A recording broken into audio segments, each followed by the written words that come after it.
মিজৌরিতে spring time চললেও ওয়েদারটা পুরো একদম সামারের মতো। বেশ ঝকমকে রোদ বেরিয়েছে, আর রোদের প্রখরতাও বেশ ভালো পরিমাণে তীব্র। এখন টেম্পারেচার প্রায় 28 ডিগ্রি সেন্টিগ্রেডের মতো হবে, তবে বেশ গরম। আর এই গরমে মনটা কেমন ঠান্ডা ঠান্ডা খোঁজে। আর ঠান্ডা মানে সবার প্রথমে মাথায় যেটা আসে সেটা হলো আইসক্রিম। তাই যেমন ভাবা তেমন কাজ, সোজা চলে গেলাম কিচেনে আইসক্রিম বানাতে। আজকে দুটো উপকরণ দিয়ে আমি দু রকমের আইসক্রিম বানাবো। খুব সহজ এই আইসক্রিমটা বানানো, খুব সহজেই তৈরি হয়ে যায়। আর এই আইসক্রিমটার টেস্ট এতটাই দারুণ, আপনি যদি একবার বাড়িতে বানিয়ে দেখেন, আমি শিওর আপনাকে বাইরে থেকে আইসক্রিম কিনে খেতে হবে না, এতটাই সুন্দর। আপনার যখন ইচ্ছে তখন আপনি এই আইসক্রিমটা বানিয়ে নিতে পারেন। খুবই সুন্দর হয়, অসাধারণের টেস্ট হয়। আইসক্রিমটা বানানো যাক। আমি এখানে 2 কাপের মতো হুইপিং ক্রিম নিয়েছি, প্রায় 2 কাপের মতো হয়েছে এখানে।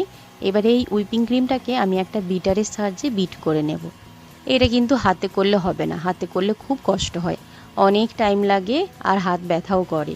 হাতে করার চেষ্টা করার দরকার নেই। তো যদি বিটার থাকে তাহলে বিটারের সাহায্যে এটাকে বিট করে নেবেন। ততক্ষণ বিট করতে হবে যতক্ষণ না এটা ক্রিমে পরিণত হয়।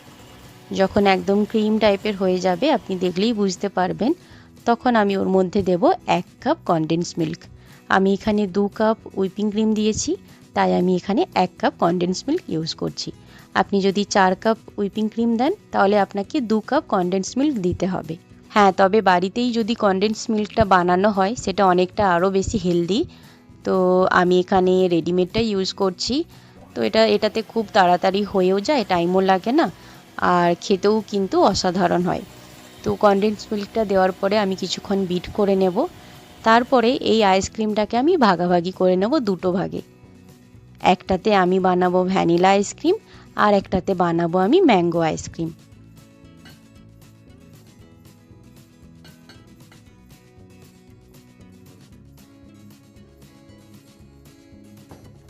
আমি অন্য একটা পাত্রে কিছুটা ক্রিম তুলে নিলাম, তার মধ্যে আমি একদম অল্প একটু ভ্যানিলা এসেন্স দিলাম, দিয়ে ভ্যানিলা এসেন্স দিয়ে ওটা জাস্ট মিক্স করে নেব। ব্যাস, আমার রেডি ভ্যানিলা আইসক্রিম।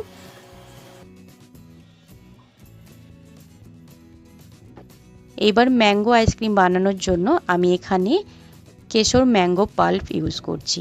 আপনাদের কাছে যদি একদম ফ্রেশ ম্যাঙ্গো থাকে সেটা ইউজ করতে পারেন। এই রেডিমেড পাল্পের থেকে অনেকটা হেলদি হয়। তো যেহেতু এখানে সেই রকমভাবে এখনও ম্যাঙ্গো পাওয়া যাচ্ছে না, যেটা পাওয়া যাচ্ছে মেক্সিকান থেকে যেই আমগুলো আসে সেইগুলোই পাওয়া যাচ্ছে। ইন্ডিয়া থেকে যেগুলো আসে সেগুলো এখনও পর্যন্ত সেইভাবে পাওয়া যাচ্ছে না, সেই জন্য আমরা এই পাল্পটাই নিয়ে এসেছি। তো যখন আবার ম্যাঙ্গো নিয়ে আসবো তখন আপনাদেরকে আবার পরে বানিয়ে দেখাবো। এখন তো ইন্ডিয়াতে সামার টাইম, আপনি চাইলেই আম পেয়ে যাবেন। একদম ফ্রেশ আম দিয়ে বানাবেন তাহলে আরও বেশি এটা হেলদি হবে। তো ব্যাস, এই ম্যাঙ্গো পাল্পটা দিয়ে আমি এটাকেও মিক্স করে নেব। এবার একটা এয়ারটাইট কন্টেনারের মধ্যে আমি এটাকে ভরে নেব, দুটোকেই ভরে নেব। দিয়ে একটা প্লাস্টিক র্যাপ আমি ওপরে দিয়ে তারপরে আমি ঢাকাটা লাগাবো। পরে প্রায় 7 থেকে 8 ঘন্টার মতো আমি রেফ্রিজারেটরে রাখবো। তারপরে আমাদের তৈরি হয়ে যাবে একদম ঠান্ডা ঠান্ডা আইসক্রিম।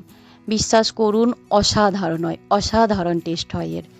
একবার বাড়িতে ট্রাই করে দেখুন, আমি শিওর আপনাদেরও অবশ্যই এটা ভালো লাগবে। এটা এতটাই সুন্দর হয় যে কেউ না করতে পারবে না, অসাধারণ হয় এই আইসক্রিমটা।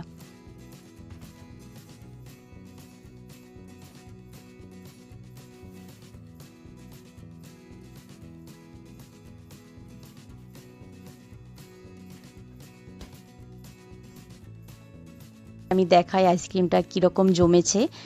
খুব সুন্দর জমেছে, খুব টেস্টি হয়েছে, আমাদের সবার খুব ভালো লেগেছে, খুবই সুন্দর হয়েছে। তো আপনারাও বাড়িতে ট্রাই করে দেখুন, আশা করি আপনাদেরও খুবই ভালো লাগবে।